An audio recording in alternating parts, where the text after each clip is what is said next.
To me, she never seemed shattered. She was a breathtaking mosaic of the battles she'd won. It's a quote by Matt Baker and is what is being channeled to me right now. So, with that, I have a few other messages that I wanted to talk about, and I wanted to go over what source is to me. And first of all, I want to highly encourage you to take inventory of the information that you have received about source, about worship, about religious institutions that you may be a part of, and I want you to really consider what it is that is true to you and what it is that other people have told you is true. Okay? Because there's a difference there, right? You can take people's knowledge, you can just absorb it if you want, but if it's not your truth, then it's not going to benefit you in any way, okay? So make sure that you're taking stock of what it is that you actually believe. And with that, I'll tell you what my truth is. And if you're getting this video, then there's probably something that's going to resonate with you or that might enlighten you a little bit. So I'd like you to stick around. If you don't want to, totally understand, though. No harm, no foul. Okay, so first of all, I want to say that source is the energy between the atoms, okay? Like it's the space that we aren't sure what that space is.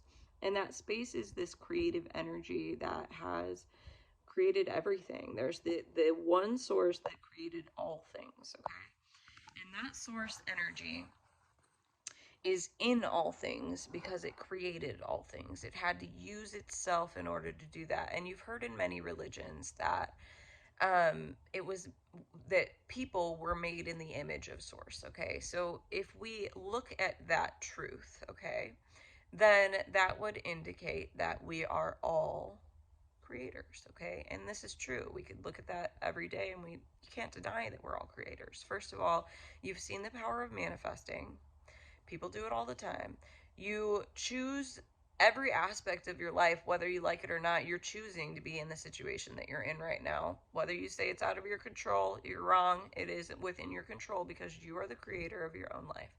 And when you really truly acknowledge that that is the case, that you are the creator of your own life, then you start to see that you are source and you have source in you, okay?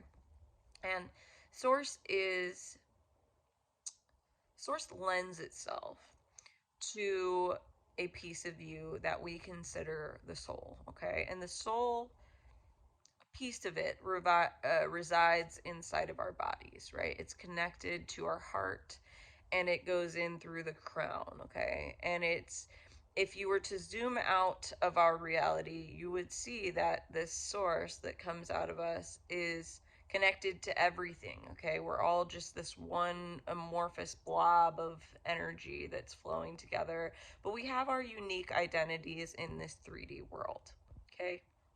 And in this 3D world, we are just the fingernail of what our soul is. And that soul is our highest self, right? Up at the very top, okay?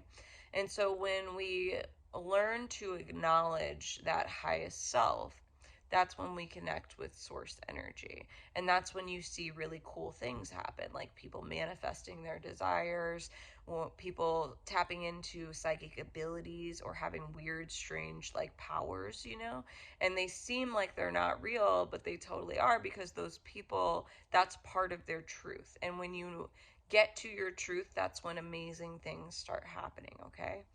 And so then I wanted to talk about, like, people think that God is some guy up in a chair, like letting people into heaven and hell and like judging people who are not worthy. But that's not what it is. It's the source, okay? That's what God is. It's the source of all things. It's what created everything and us as creators, okay? So that being said, done.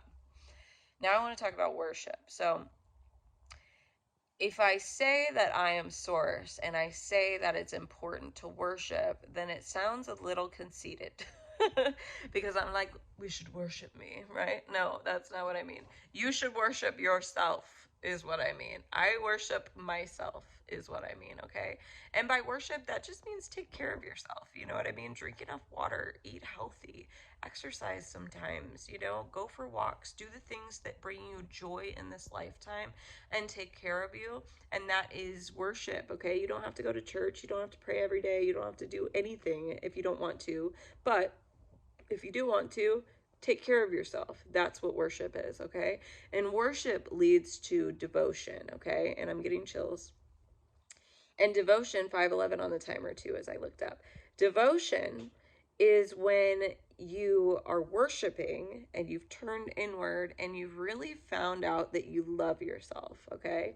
And when you found out that you love yourself, you realize that some of the choices that you've put yourself through, the decisions that you've made, the situations that you've been in, are not good for you or not aligning with how you really see yourself once you realize that you are the divine creator. And you look around and you're like, this is not how a creator is supposed to live right now, right? And when you realize that and then you make the necessary changes to become the creator that you deserve to be, that your highest self knows that you are, that's devotion, okay? And so people get trapped in this mentality of religious establishments, institutions, that they have to go and they have to worship a God and they have to make sacrifices and they have to do X, Y, Z, whatever is written down in a book by somebody hundreds of years ago. That's not what it is. All you have to do is love yourself. And when you love yourself, you will start receiving, because you open yourself up to receive. You're no longer begging from some deity to help you out because of XYZ circumstance. You are acknowledging that you are the person who makes the choices in your life, and now you can make the choices that only benefit your greatest good. And you don't know who needed to hear that, but there's definitely some people who needed to hear that. And on a final note, I will go back to the beginning and I will say, you are not broken. You are a breathtaking mosaic of the battles you've won.